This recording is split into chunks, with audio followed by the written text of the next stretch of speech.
Fauché à 52 ans. Milliardaire à 59. L'homme qui a refusé d'abandonner. Ray Kroc n'était pas un jeune prodige. Il n'était pas né riche.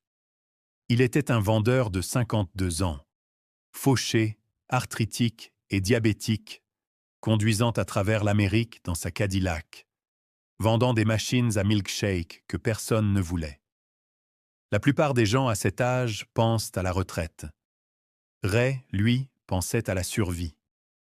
Puis, un jour, il reçut un appel qui changea tout. Un petit stand de burgers en Californie voulait 8 de ces mélangeurs. 8. Personne ne commandait autant. Curieux, Ray se rendit à San Bernardino. Il y trouva 2 frères dirigeant un minuscule restaurant, avec des arches dorées sur le toit. Et ce qu'il vit le bouleversa.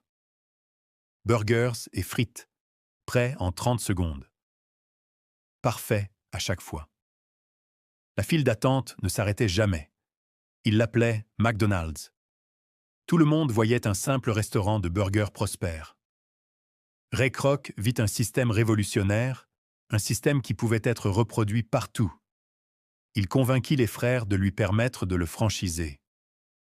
En 1955, à l'âge de 52 ans, il ouvrit son premier McDonald's en Illinois. Il n'était pas un PDG en costume.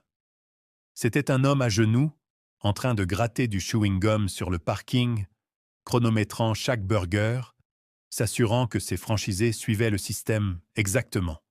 Qualité, service, propreté, rapidité, pas de raccourcis, pas d'excuses. Il a à peine gagné de l'argent pendant des années. Il vivait du revenu de sa femme, a failli faire faillite, mais il n'a jamais abandonné. Ensuite, il a découvert le vrai modèle économique. L'immobilier. Acheter le terrain, le louer aux franchisés, tout contrôler. C'est là que McDonald's a explosé. En 1961, à 59 ans, il a racheté les frères McDonald pour 2,7 millions de dollars. Et le reste appartient à l'histoire. Il a lancé le Big Mac, l'Egg McMuffin, le drive-thru, les Playlands, chaque idée conçue pour servir plus de personnes, plus rapidement. Lorsqu'il est mort en 1984, McDonald's comptait plus de 7500 restaurants. Aujourd'hui, il sert 70 millions de personnes chaque jour dans plus de 100 pays. Tout cela